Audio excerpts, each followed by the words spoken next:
ఆ పోటీల్లో కూడా మహిళలు యువకులందరూ కూడా పాల్గొనడం, దానికి కూడా ట్రైనింగ్ ఇవ్వడం జరిగింది.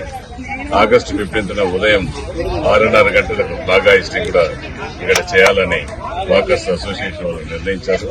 ఖచ్చితంగా కూడా దాంట్లో కూడా పాల్గొని వాకర్స్ తో పాటు మేము కూడా పాల్గొంటామని తెలియజేసుకుంటాం. అంతేకాదు ఈ వాకర్ సైట్ లో ఎన్నికలకు ముందు కూడా కొన్ని సమస్యలు ఐడెంటిఫై చేశాము. అవన్నిటి కూడా గుర్తించాం. ఇప్పుడు మరలా దాన్ని పునరుద్ధరించాలని ఇంజనీరింగ్ సెక్రటరీ, అడ్మిన్ సెక్రటరీ కూడా పిలిపించడం జరిగింది. మున్సిపల్ అధికారులు కూడా ఈ రోజు రేపు పిలిపించి వాళ్ల ద్వారా కూడా కొన్ని టైల్స్ అంతా కూడా షింక్ అయింది.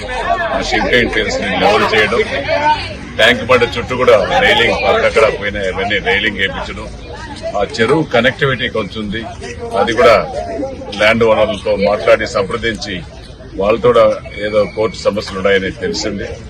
ఏది ఏమైనా ల్యాండ్ ఓనర్లతో పిలిపించి ఆ సమస్యను కూడా పరిష్కరించి వాళ్లకు కాంపన్సేషన్ గా ఏదైనా వాళ్ళ ల్యాండ్ అయితే వాళ్లకు కాంపన్సేషన్ గా వేరే ఎక్కడైనా కూడా ఇప్పించి దాన్ని కూడా అప్రూవ్ చేస్తే ఇక్కడ పబ్లిక్ అందరికీ యూస్ఫుల్ అవుతుంది.